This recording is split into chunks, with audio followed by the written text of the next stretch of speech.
Hey there, it's Mark from Men Who Bullet. Thanks so much for checking out today's video here on the ZInnia channel, where I'm going to show you a different way to use ZInnia to help you be productive.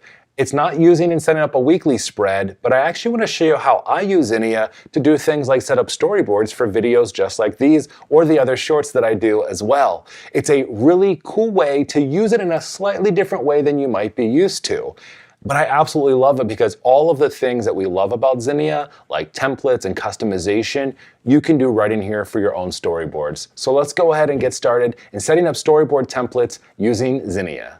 Before we go ahead and actually get started with creating our own templates, I want to show you how I've been using storyboards for my own videos. I create a template that I reuse and just write right over top with my Apple Pencil and also include some icons just to help me out. It's a really great way to plan and organize how you're putting together a story. So let's go ahead and start a new journal, and we'll start with just a blank page.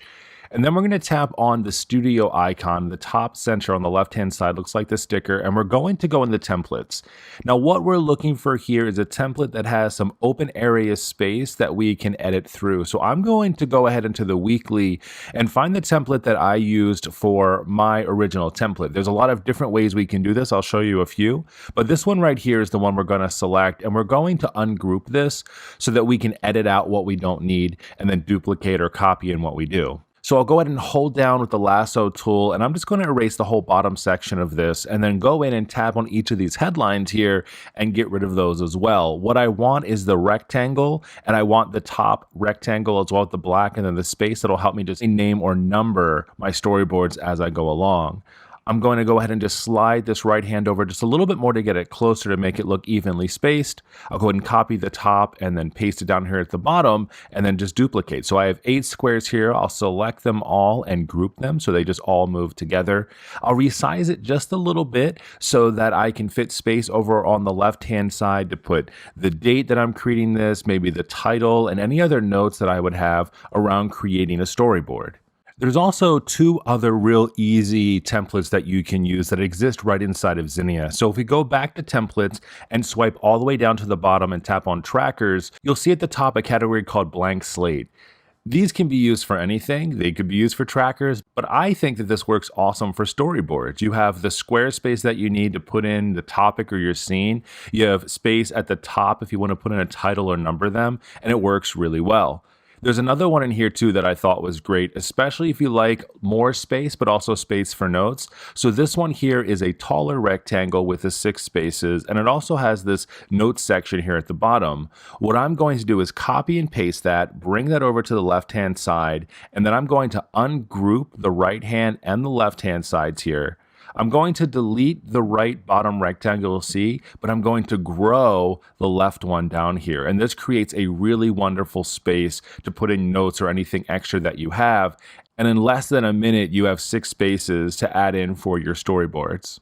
Let's go back to the original template that I showed you. I want to show you how I've been creating storyboards using ZInnia. So the first thing that I like to do is go back in and I like to number each of my scenes. This is just a really great visual way for me to know where I am and what we're doing and the breakdown of the story that I'm trying to tell. So in this template, the top left rectangle already has a text box filled in there. So what I'm going to do is just go in and number them 1 through 8. What I've been doing with my storyboards is anytime that I'm speaking, I like to put an icon in there that represents myself. Let's go into the studio and in the search bar type in person, and we'll use this person icon. This will represent me as I'm talking. And then let's go ahead and pretend that we're creating a story around an iPad or some type of technology. So I'll go back into search, type in iPad, and find what I'm looking for. Now that I have them sit in here, what I like to do is just open up the drawing tool, use my pencil. You could also use the type tool if you wanted to. And I just like to jot in notes of what might be happening in that scene. So in here, I might be introducing myself. Hey there, it's Mark. And then for my next scene, I'd be showing the iPad or whatever I might be doing and then have a voiceover. In this case, let's check out this cool app ZInnia. And then what I would do is just break down the scenes or the highlight topics that I want to cover as I'm going through. And this just helps me organize my thoughts as I'm creating these videos. Once your storyboard is complete, what you do with it next is completely up to you. If you wanted to, right from Zinnia, you could export this as a PDF file, save it away. You could mark it up if you wanted to, or copy it elsewhere. You could also send this to a friend of yours if you wanted to get their feedback, or if you were collaborating, you can open up a message or an email and send it directly to them and have them send it back. The other thing you can do straight from Zinnia is print it out. I absolutely love this option because sometimes you need it in a physical space. So being able to print it to your local printer and have it and put it up on the wall is going to be absolutely amazing. And don't forget also, if you wanted to, you could easily send the entire Zinnia file to a friend if they also have Zinnia. The last thing that I'm going to do here today is just organizing myself. We're going to name our journal, which is going to be our entire Storyboards collection. And then let's pick out a really cool cover. That way we can instantly see, hey, this cool leather-bound Storyboards journal is where we're going to be keeping all of our great ideas.